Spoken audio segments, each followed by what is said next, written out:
पिछले एपिसोड में हमने बात की थी कि किस तरह से चंडीगढ़ जो कि एक प्लान्ड सिटी है, इसकी किस तरह से प्लानिंग की गई और किस तरह से इस शहर का विकास किया गया।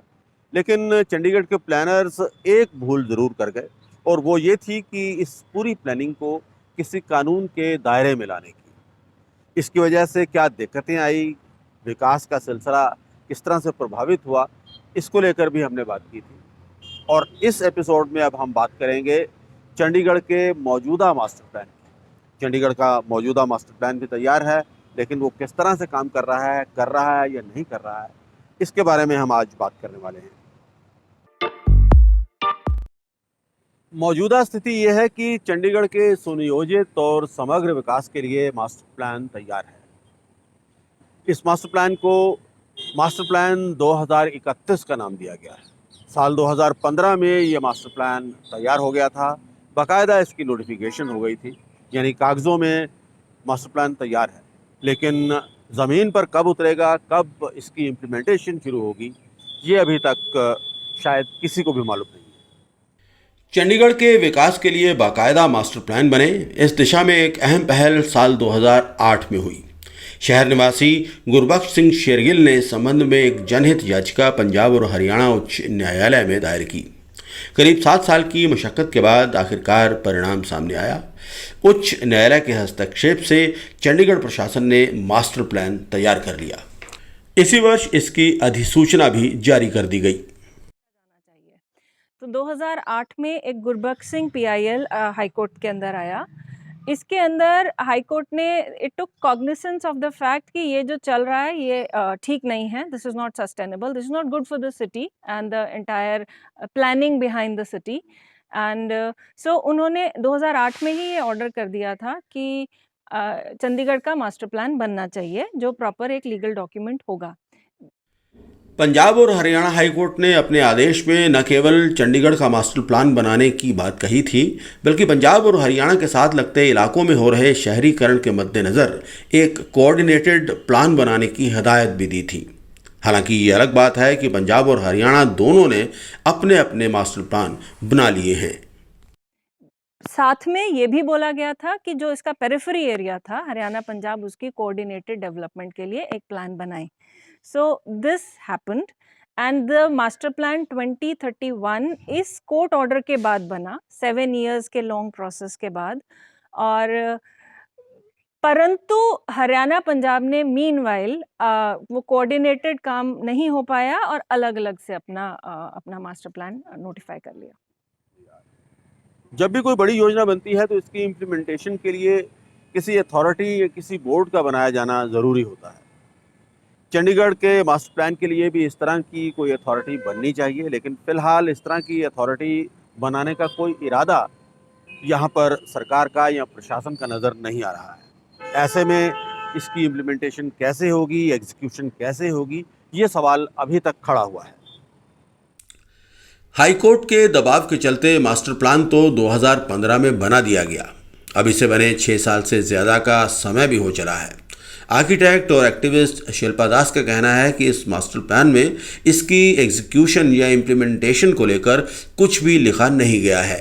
यही नहीं, किसी भी प्लान को क्रियान्वित करने के लिए किसी अथॉरिटी या बोर्ड का बनाया जाना ज़रूरी होता है, पर इस मुद्दे पर भी कोई प्रगति होती नज़र नहीं आ रही है।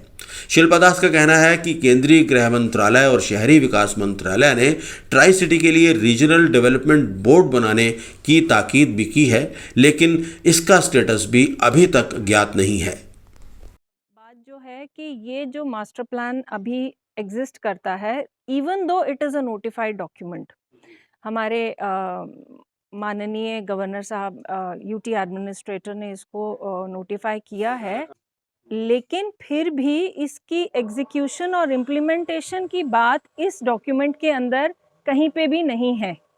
ये एक बहुत बड़ी बात है। दूसरी बात, कोई भी मास्टर प्लान एक एक्ट के अंडर बनता है। अब हम मास्टर प्लान जिस तरह से, तो उसकी एक अथॉरिटी सेट होती है, उसकी monitoring, implementation mechanism, master plan के अंदर जो अलग-अलग टारगेट्स अनाउंस किए जाते हैं, डिफरेंट डिपार्टमेंट्स उसके बेसिस पे प्रोजेक्ट्स लेते हैं और उनकी फिर रिव्यू भी होती है।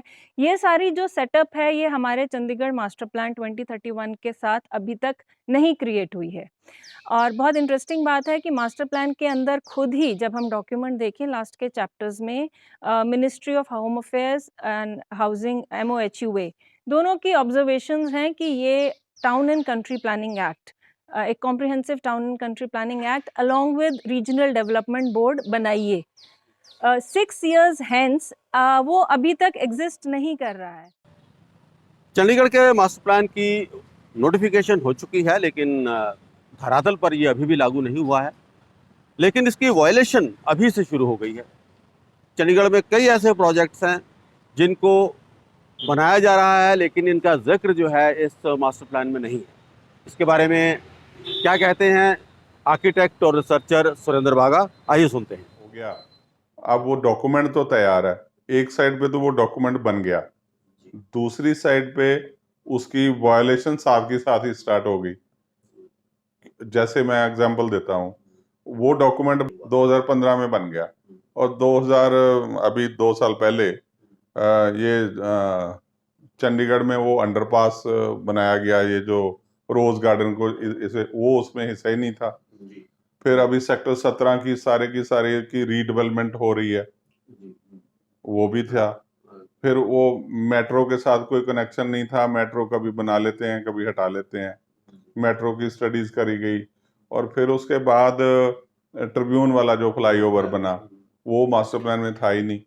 तो उसमें कुल मिला के ये निकला है कि जो मास्टर प्लान है वो एक मियरली डॉक्यूमेंट है, उसको ना तो उसका कोई बेली वारस है, ना उसको कोई लागू करने वाला है, ना उसको कोई पढ़ता है ना सुनता है। वो जिसने जो उस टाइम के मौके के अफसरान होते हैं वो अपनी मर्जी से कुछ ना कुछ जो उनको चाहिए वो बनाने लग जाते हैं। एक तरफ चंडीगढ़ और आसपास अनप्लान्ड डेवलपमेंट का सिलसिला लगातार जारी है और दूसरी तरफ सरकारें कोई फैसला लेती हुई नजर नहीं आ रही हैं। मास्टर प्लान महज कागजों का पुलंदा बनकर रह गया है। अव्वल तो फैसले लिए ही नहीं जाते और अगर लिए भी जाते हैं तो उनके पीछे योजनागत उद्देश्य कम और उस वक्त के आला अधिकारी की मर्जी ज्यादा मायने रखती है। देखो, अथॉरिटी नाम की तो कोई चीज है नहीं यहाँ पे। तो मैं समझता हूँ कि अगर कोई फैसला लेना हो तो चंडीगढ़ में कोई भी चीज लागू ही नहीं हो पाती, बिकॉज फैसला लेने वाला ही कोई नहीं होता। तो बस ये है कि वो 2-3 बंदे जो टॉप में एडमिनिस्ट्रेशन में मौके पे होते हैं वो अपनी मर्जी से बोलते हैं कि भाई एक ब्यूरोक्रेट आके वहाँ रोज गार्डन में लाइन लगा देगा कि मैं चाहता हूँ कि यहाँ से ऐसा हो, तो वो वैसे ही ड्राइंगें बनने लग जाती है, वैसे ही बजट पास होने लग जाता है। वो चीफ इंजीनियर भी इतने डोमिनेटिंग हैं क्योंकि वो आपस में मिली भगत है सबकी, तो उसमें वो उसी तरीके से काम चलता है। लेकिन इस सारी चीज का नुकसान शहर की विरासत को जरूर हो रहा है, ये पक्के मैं दावे से कह सकता हूँ। चंडीगढ़ के स्टेटस को लेकर अब कोई शक शुबा नहीं है। चंडीगढ़ एक यूनियन टेरिटरी रहने वाला है, ये अब लगभग तय लग रहा है। ऐसे में ज़रूरी है कि यहाँ पर जो योजनाएं बने, जो प्लानिंग हो, वो दूरगामी सोच के साथ बने। लेकिन क्या ऐसा हो रहा है, ये सवाल है। चंडीगढ़ का जो एक स्ट्रक्चर बना था वो उस टाइम पे टेम्पररी था। After Haryana and Punjab plans getting notified, we know that this is a permanent structure now, a permanent situation now. So this entire structure should move towards evolve towards a more permanent place where there should be more public participation, there should be more continuity, and with all of that, these acts are going to help a lot. So court का intervention से पहले मुझे लगता है public awareness और region में including Panchkula, Mohali, everybody, if it is known then there can be a lot of push towards this. तो ये थी चंडीगढ़ के मास्टर प्लान को लेकर हमारी खास पेशकश। किसी और मुद्दे के साथ एक बार फिर हम आपके साथ मुलाकात करेंगे, लेकिन जाते जाते एक बार फिर हम आपसे गुजारिश करना चाहेंगे कि आप हमारे चैनल न्यूज़ एस्केप को सब्सक्राइब करिए और बेल आइकन ज़रूर दबाइए ताकि आपको नोटिफिकेशंस मिलते रहें। धन्यवाद।